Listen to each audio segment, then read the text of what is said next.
Welcome back to സൈഹ with another opportunity നൽകുന്നത് CBI government of India നൽകുന്ന especially law സ്റ്റുഡൻസിന് വേണ്ടിയിട്ടുള്ള ഒരു ഇൻറ്റേൺഷിപ്പ് ഓപ്പർച്യൂണിറ്റിയാണ് ഇന്ന് നമ്മൾ കൊണ്ടുവന്നിട്ടുള്ളത്. CBI law ഇൻറ്റേൺഷിപ്പാണ്. സോ ഇങ്ങനെ ഒരു വെബ്സൈറ്റ് എടുക്കുന്ന നിങ്ങൾക്ക് കിട്ടുക. സോ നോട്ടിഫിക്കേഷനിൽ ഞാൻ എല്ലാം ഡീറ്റെയിൽഡ് ആയിട്ടുള്ള ലിങ്കും കാര്യങ്ങളെല്ലാം കിട്ടാൻ വേണ്ടിയിട്ട് ലിങ്ക് ഞാൻ പേസ്റ്റ് ചെയ്തിട്ടുണ്ട്. സോ ആ ഒരു ലിങ്ക് ക്ലിക്ക് ചെയ്ത് കഴിഞ്ഞാൽ നിങ്ങൾക്ക് ഡീറ്റെയിൽഡ് ആയിട്ട് ഇൻഫർമേഷൻസ് കിട്ടുന്നതായിരിക്കും.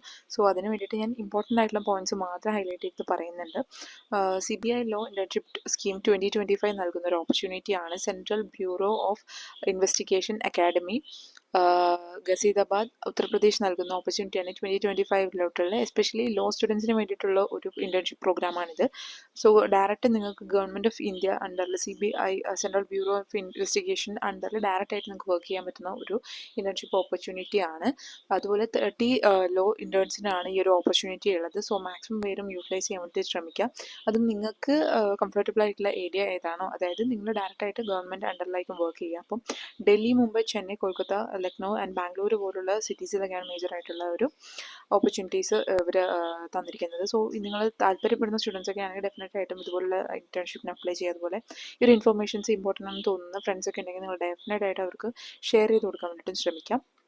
സോ മേജർ സിറ്റീസിലായിരിക്കും ഇത് ടേക്ക് പ്ലേസ് ചെയ്യുക. അതുപോലെ തന്നെ ഡയറക്റ്റ് ആയിട്ടുള്ള ഗവൺമെൻറ് പ്രോജക്ട്സിലും കാര്യങ്ങളായിരിക്കും നിങ്ങൾ വർക്ക് ചെയ്യുക. അതുപോലെ തന്നെ beside the knowledge of the legal procedure and research, the exposure to the functioning of the CBI will be an added advantage of the intern എന്ന് പറയുന്നുണ്ട്. അതായത് നമ്മുടെ കരിയർ ഗോൾസ് ഒക്കെ പ്രിപ്പയർ ചെയ്യുന്ന സ്റ്റുഡൻസ് ഒക്കെ ആണെങ്കിൽ, ലോ ഫേമിലൊക്കെ ഷൈൻ ചെയ്യാൻ താല്പര്യമുള്ള സ്റ്റുഡൻസ് ഒക്കെ ആണെങ്കിൽ നിങ്ങൾക്ക് ഡയറക്റ്റ് ആയിട്ടുള്ള ഇതുപോലുള്ള ഇന്റേൺഷിപ്പ് ഒക്കെ നിങ്ങളുടെ CV യിൽ ആഡ് ചെയ്തിട്ടുണ്ടെന്ന്, ഡയറക്റ്റ് ഗവൺമെൻറ് ആയിട്ടുള്ള ഒരു വർക്ക് കാര്യങ്ങളൊക്കെ നിങ്ങൾ ചെയ്തിട്ടുണ്ടെങ്കിൽ എത്രമാത്രം ഇമ്പോർട്ടൻ്റ് ആണെന്ന് നിങ്ങൾക്ക് അറിയാവുന്നതാണ്. സോ ഇതൊരു കൊളാബറേഷൻ വർക്ക് പോലെയാണ്. ഡയറക്റ്റ് ഗവൺമെൻറ് ആയിട്ട് നിങ്ങൾ കൊളാബറേറ്റ് ചെയ്ത് വർക്ക് ചെയ്യുന്നതായിരിക്കും. സോ അതുപോലെ തന്നെ നമ്പർ ഓഫ് ഇന്റേൺസ് ഞാൻ ഓൾറെഡി പറഞ്ഞിട്ടുണ്ടായിരുന്നു. 30 പേർക്കുള്ള ഒരു ഇന്റേൺഷിപ്പ് ഓപ്പർച്യൂണിറ്റിയാണ് ഇവിടെ നൽകുന്നത്. സോ ഇത്രമാത്രം ഇമ്പോർട്ടൻ്റ് ആണെന്ന് നോക്കൂ. എലിജിബിലിറ്റി ക്രൈറ്റീരിയ നോക്കുകയാണെങ്കിൽ ഇന്ത്യൻ സിറ്റിസൺ ആവണമെന്ന് പറഞ്ഞിട്ടുണ്ട്. അതുപോലെ ലോ സ്റ്റുഡൻസ് ആയിരിക്കണം. അതായത് നിങ്ങൾ ഏതെങ്കിലും ഒരു യൂണിവേഴ്സിറ്റി അല്ലെങ്കിൽ കോളേജിൽ എൻറോൾ ചെയ്തിട്ടുള്ള കറണ്ടായി പഠിച്ചുകൊണ്ടിരിക്കുന്ന സ്റ്റുഡൻസ് ആയിരിക്കണം.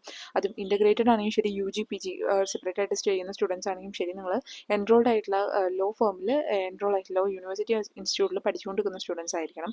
അതുപോലെ 5 ഇയർ ഇൻ്റഗ്രേറ്റഡ് കോഴ്സ് ഒക്കെ ചെയ്തുകൊണ്ടിരിക്കുന്ന സ്റ്റുഡൻസ് ആണെങ്കിൽ നിങ്ങൾക്ക് കംപ്ലീറ്റഡ് 8th സെമിസ്റ്റർ കംപ്ലീറ്റഡ് ആയ സ്റ്റുഡൻസിന് അപ്ലൈ ചെയ്യാവുന്നതാണ്. കാരണം നിങ്ങൾക്ക് ഒരു പാർട്ട് ഓഫ് നിങ്ങളുടെ പ്രോജക്റ്റ് ആയിട്ട് എടുക്കാവുന്നതാണ്. അതുപോലെ പഠിച്ചുകൊണ്ടിരിക്കുന്ന നിങ്ങൾ ഏത് സെമിസ്റ്റർ ആണെങ്കിൽ നിങ്ങൾക്ക് പഠിച്ചുകൊണ്ടിരിക്കുന്ന സ്റ്റുഡൻസ് ഒക്കെ ആണെങ്കിൽ നിങ്ങൾക്ക് അപ്ലൈ ചെയ്യാവുന്നതാണ്. അതുപോലെ 3 ഇയർ LLB ചെയ്യുന്ന സ്റ്റുഡൻസ് ഒക്കെ ആണെങ്കിൽ അവർ 4th സെമിസ്റ്റർ കംപ്ലീറ്റ് ചെയ്ത സ്റ്റുഡൻസ് ഒക്കെയാണ് പ്രിഫറൻസ് കൊടുക്കുന്നത്. അതുപോലെ മറ്റ് സെമിസ്റ്ററിൽ പഠിക്കുന്ന സ്റ്റുഡൻസ് ഒക്കെ ആണെങ്കിൽ നിങ്ങൾ ഡെഫിനറ്റ് ആയിട്ട് അപ്ലൈ ചെയ്യുക. വേക്കൻസി ഉണ്ടെങ്കിൽ ഡെഫിനറ്റ് ആയിട്ട് നിങ്ങൾക്ക് ലഭിക്കുന്നതാണ് ഈ ഒരു ഓപ്പർച്യൂണിറ്റി. കണ്ടീഷൻസ് എന്തൊക്കെയാണെന്ന് നോക്കി കഴിഞ്ഞാൽ ഒരു പേയ്മെൻറ്റോ സ്റ്റൈപ്പൻറ്റോ കാര്യങ്ങളൊന്നും ഇവിടെ ലഭിക്കുന്നതല്ല. സോ നമ്മൾ ഓണായിട്ട് തന്നെ അറേഞ്ച്മെൻറ്റ്സും സ്റ്റേയും ട്രാവൽ എല്ലാ കാര്യങ്ങളും നമ്മൾ എടുക്കേണ്ടതായിട്ട് വരും. അതുപോലെ മെഡിക്കൽ ഫെസിലിറ്റീസ് ഒന്നും തരുന്നതല്ല എന്ന് പറയുന്നുണ്ട്. അതുപോലെ തന്നെ റൈറ്റ് ഓഫ് ഇനി ഫ്യൂച്ചറിൽ നിങ്ങൾക്ക് എംപ്ലോയ്മെൻറ്റ് കാര്യങ്ങളെല്ലാം ഇവിടെ ഈ ഒരു ഇൻറ്റേൺഷിപ്പ് കൊണ്ട് ലഭിക്കും എന്നൊരു ഗ്യാരണ്ടി അവർ തരുന്നില്ല. But this is kind of an internship opportunity. അതുമാത്രം മനസ്സിലാക്കുക. തന്നെ പ്രാക്ടിക്കൽ എക്സ്പോഷർ ഉണ്ടാവും. ഇൻവെസ്റ്റിഗേഷനിൽ ഡയറക്റ്റ് ആയിട്ട് നിങ്ങൾ പാർട്ടിസിപ്പേറ്റ് ചെയ്ത് CBI ലോ ഓഫീസേഴ്സിൻ്റെ കൂടെ നിങ്ങൾ ഇൻവെസ്റ്റിഗേഷനും കാര്യങ്ങളെല്ലാം പഠിക്കുന്നതായിരിക്കും. അതുപോലെ preparation of the court applications എങ്ങനെയാണ് പ്രിപ്പയർ ചെയ്യുക, റിപ്ലൈസ് എങ്ങനെയായിരിക്കും, presentation, evidence, documentation, examination, witness of the court trial work, then പാർവി വർക്ക്, അതുപോലുള്ള കൂടുതൽ ഡയറക്റ്റ് ആയിട്ട് നിങ്ങൾ ആപ്ലിക്കേഷൻ ലെവൽ ഒരു സ്റ്റഡി ആയിരിക്കും ഇവിടെ ചെയ്യേണ്ടാവും. അതുപോലെ തന്നെ Indians are required to sign an oath of secrecy എന്ന് പറയുന്നുണ്ട്. സോ ആ ടൈം ഓഫ് ജോയിനിങ്ങിൽ നിങ്ങൾ ആ മെയിൻ്റെനൻസ് ഗവൺമെൻറ്റുമായിട്ട് ഡയറക്റ്റ് വർക്ക് ചെയ്യണം. സോ അത് ഓത്ത് ഓഫ് സീക്രസി നിങ്ങൾ സൈൻ ചെയ്യുമെന്നാണ് അവർ പറയുന്നത്. സോ അതിനുമായിട്ട് ബന്ധപ്പെട്ട് വർക്ക് ചെയ്യാനും അതുപോലെ ഇൻട്രസ്റ്റഡ് ആയിട്ടുള്ള സ്റ്റുഡൻസ് ഒക്കെ ആണെങ്കിൽ ഡെഫിനറ്റ് ആയിട്ടും അപ്ലൈ ചെയ്യേണ്ട ഒരു ഇൻറ്റേൺഷിപ്പ് ഓപ്പർച്യൂണിറ്റിയാണ്. നമ്മളിതുപോലെ ഒരുപാട് ഇൻറ്റേൺഷിപ്പ് ഓപ്പർച്യൂണിറ്റി ഡിഫറെൻറ്റ് സ്ട്രീംസ് പഠിക്കുന്ന സ്റ്റുഡൻസിന് വേണ്ടിയിട്ട് നമ്മുടെ ചാനലിൽ പ്ലേലിസ്റ്റിൽ കൊണ്ടുവന്നിട്ടുണ്ട്. സോ നിങ്ങൾക്ക് ഡെഫിനറ്റ് ആയിട്ടും ഇൻട്രസ്റ്റഡ് ആയിട്ടുള്ള സ്റ്റുഡൻസ് ആണെങ്കിൽ ആ ഒരു പ്ലേലിസ്റ്റ് ഒന്ന് വിസിറ്റ് ചെയ്ത് നോക്കുക. ഒരുപാട് ഓപ്പർച്യൂണിറ്റി നമ്മൾ കൊണ്ടുവന്നിട്ടുണ്ട്. വിത്ത് സ്റ്റൈപ്പൻറ്റും വിത്തൗട്ട് സ്റ്റൈപ്പൻറ്റും കാര്യങ്ങളും ഒരുപാട് സർട്ടിഫിക്കേഷൻ പ്രോഗ്രാംസ് നമ്മൾ കൊണ്ടുവന്നിട്ടുണ്ട്. അതുപോലെ റിക്രൂട്ട്മെൻറ്റ് ന്യൂസും കൊണ്ടുവന്നിട്ടുണ്ട്. സോ കണ്ടിന്യൂഷൻ ചെയ്യാം. നമുക്ക് എന്തൊക്കെയാണ് ഈ ഡ്യൂറേഷൻ ഓഫ് ദ ഇൻറ്റേൺഷിപ്പ് നോക്കി കഴിഞ്ഞാൽ 3 months to 6 months വരെ ഒരു ഇൻറ്റേൺഷിപ്പ് ഓപ്പർച്യൂണിറ്റിയാണ്. സോ നിങ്ങൾക്ക് ഒരു പ്രോജക്റ്റ് അല്ലെങ്കിൽ ഡെസിഡേഷൻ ആയിട്ട് ലോ ഫോമിലുള്ള സ്റ്റുഡൻസ് ഒക്കെ ആണെങ്കിൽ നിങ്ങൾക്ക് ചെയ്യാൻ പറ്റുന്ന ഒരു മികച്ചൊരു ഓപ്പർച്യൂണിറ്റി കൂടിയാണിത്. ലാസ്റ്റ് ഡേറ്റ് ഓഫ് ആപ്ലിക്കേഷൻ എന്ന് പറയുന്നത് May 30th വരെയാണ്. സോ ടൈം ഉണ്ട്. മാക്സിമം പേര് അപ്ലൈ ചെയ്യാൻ വേണ്ടിയിട്ട് നോക്കുക. സോ വെബ്സൈറ്റും ലിങ്ക് കാര്യങ്ങളെല്ലാം തന്നെ നോട്ടിഫിക്കേഷനിൽ തന്നിട്ടുണ്ട്. ഞാൻ അത് ലിങ്ക് ഡിസ്ക്രിപ്ഷനിൽ പിൻ ചെയ്തിട്ടുണ്ട്. സോ അതുപോലെ എന്തൊക്കെ ഡോക്യുമെൻറ്റ്സും കാര്യങ്ങളൊക്കെയാണെന്ന് പറഞ്ഞിട്ടുണ്ട്. ഫോട്ടോഗ്രാഫ് വേണം. അതുപോലെ സൈസും കാര്യങ്ങളും പറയുന്നുണ്ട് 2 MB. അതുപോലെ scanned signature, proof of date of ബർത്തിൻ്റെ DOBയുടെ ചോദിക്കുന്നുണ്ട്.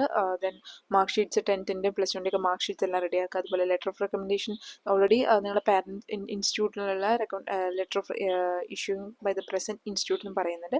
Then enrolled status of the candidate അതും വേണ്ടതായിട്ട് വരും. സോ അതെല്ലാം കാര്യങ്ങളെല്ലാം പ്രിപ്പയർ ചെയ്തിട്ട് നിങ്ങൾ സബ്മിറ്റ് ചെയ്യാൻ വേണ്ടി ശ്രമിക്കാം. റെക്കമെൻഡേഷൻ ലെറ്ററും കാര്യങ്ങളും HOD അല്ലെങ്കിൽ പ്രിൻസിപ്പൽ അല്ലെങ്കിൽ നമ്മുടെ ടീച്ചേഴ്സിൻ്റെ അടുത്ത് വാങ്ങാൻ വേണ്ടിയിട്ടും പ്രൊഫസേഴ്സിൻ്റെ അടുത്ത് വാങ്ങാൻ വേണ്ടിയിട്ടും ശ്രമിക്കാം. So minimum 3 months to 6 months ആയിരുന്നു ഇൻറ്റേൺഷിപ്പ് ഓപ്പർച്യൂണിറ്റിയാണ്. മാക്സിമം പേരും ഈ ഒരു ഓപ്പർച്യൂണിറ്റി ലഭിക്കാൻ വേണ്ടിയിട്ട് ഒന്ന് വർക്ക് ചെയ്യുക. സോ ഡീറ്റെയിൽസ് ആയിട്ടുള്ള കോൺടാക്റ്റും കാര്യങ്ങൾക്ക് വേണ്ടിയിട്ട് ഡീറ്റെയിൽസ് എല്ലാം അവർ തന്നിട്ടുണ്ട്. സോ ഇതൊരു മികച്ചൊരു ഓപ്പർച്യൂണിറ്റി തന്നെയാണ്. CBI ഗവൺമെൻറ് ഓഫ് ഇന്ത്യ നൽകുന്ന ഒരു മികച്ചൊരു ഓപ്പർച്യൂണിറ്റിയാണ്, എസ്പെഷ്യലി ഫോർ ലോ ഫോമിലുള്ള സ്റ്റുഡൻസിനൊക്കെ വേണ്ടിയിട്ട്. സോ ഇതുപോലെയുള്ള ഇൻഫർമേഷൻസ് കിട്ടാൻ നമ്മുടെ ചാനൽ ലൈക്ക് ചെയ്യുക, സബ്സ്ക്രൈബ് ചെയ്യുക, ഷെയർ ചെയ്യുക. Thank you so much for watching.